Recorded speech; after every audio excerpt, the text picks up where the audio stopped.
1.5 মাহ কণ্টিনিউ আমি এফৰ্ট দি আছিলোঁ নেশ্যনেলৰ কাৰণে ডে এণ্ড নাইট। তো ৰবিয়ে যেতিয়া কৈছে 1 তাৰিখ খেল পাতিম আৰু বছৰটো আমাৰ গল্ডেন জুবলি, চেছৰ কাৰণে গল্ডেন জুবলি ইয়াৰ্ছ, আমাৰ 50 ইয়াৰ্ছ এইবাৰ পৰিছে।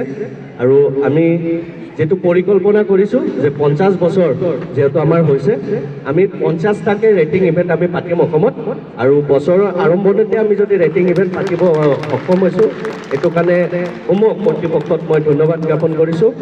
আপোনালোকে সঁচাকৈ আমি কৃতজ্ঞতা জ্ঞাপন কৰিছোঁ যে আজি বছৰৰ প্ৰথম দিনটোত আপোনালোকৰ ল'ৰা ছোৱালীলৈ এই স্থানত উপস্থিত হৈ এই খেলখন আপোনালোকে সক্ষম কৰিলে পেৰেণ্টছৰ কাৰণে হাত চাপৰি হ'ব জোৰকৈ সকলৰ। আৰু আমাৰ ইতিমধ্যে আগন্তুক যেটো প্ৰগ্ৰাম আছে আপোনালোকে গম পাইছে, 16 জানুৱাৰীৰ পৰা 25 জানুৱাৰীত আমি ইটালিয়ান গ্ৰেণ্ড মাষ্টাৰ আমাৰ মাজত আহিব ফৰেনাৰ পৰা, আৰু লগতে আমাৰ ইণ্টাৰনেশ্যনেল মাষ্টাৰ বিশাল চেৰিন ছাৰ থাকিব।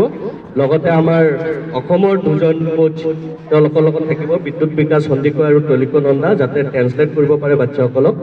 যিসকল খেলুৱৈ নেশ্যনেলত গৈছে ৰিপ্ৰেজেণ্ট কৰিছিলে গোটেইকেইজন ইয়াতে সুযোগ পাব। আৰু লগতে আমাৰ যিসকল টেলেণ্টেড খেলুৱৈ আছে তেওঁলোকৰ কাৰণেও আমি গভৰ্ণমেণ্টৰ পৰা মানে পাৰ্মিশ্যন বিচাৰিছোঁ। গভৰ্ণমেণ্ট অফ আছাম আমাক এই সুযোগটো কৰি দিছে, ডক্টৰ হিমন্ত বিশ্ব শৰ্মা ডাঙৰীয়া আৰু লগতে ক্ৰীড়া মন্ত্ৰী আৰু ক্ৰীড়া বিভাগে। আৰু আমাৰ আগন্তুক যেটো খেল আছে আপোনালোকে সকলোৱে গম পাইছে, আমাৰ the most biggest event in the country. আজিলৈকে ইমান প্ৰাইজ মানিৰ খেল হোৱা নাই। আগতে 1,23,00,000 দিল্লী ইণ্টাৰনেশ্যনেল অ'পেনখন হয়, এইবাৰ আমি 1.5 কোটি টকা দি আমি গ্ৰেণ্ড মাষ্টাৰ টুৰ্ণামেণ্টখন পাতিম। এইটো ইণ্ডিয়াৰ ভিতৰত ৰেকৰ্ড হ'ব।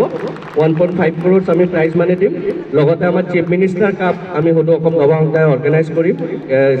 3rd স্মাৰ্ট চিটি আমাৰ যেটো টুৰ্ণামেণ্ট আছে, লগতে চেছ প্ৰিমিয়াৰ লীগো এইবাৰ আমি আৰু বৃহৎ পৰিমাণৰ আকাৰে ভাবিছোঁ। আমি মিনিমাম প্ৰাইজ ফাণ্ড 20 lakhs থ'ম। লাষ্ট টাইম আমাৰ 5 lakhs আছিল, যাতে আমাৰ খেলুৱৈবিলাক খেলিবলৈ সুযোগ পায়। পুনৰ এবাৰ ৰবিকান্ত তিৱাৰী অমুকে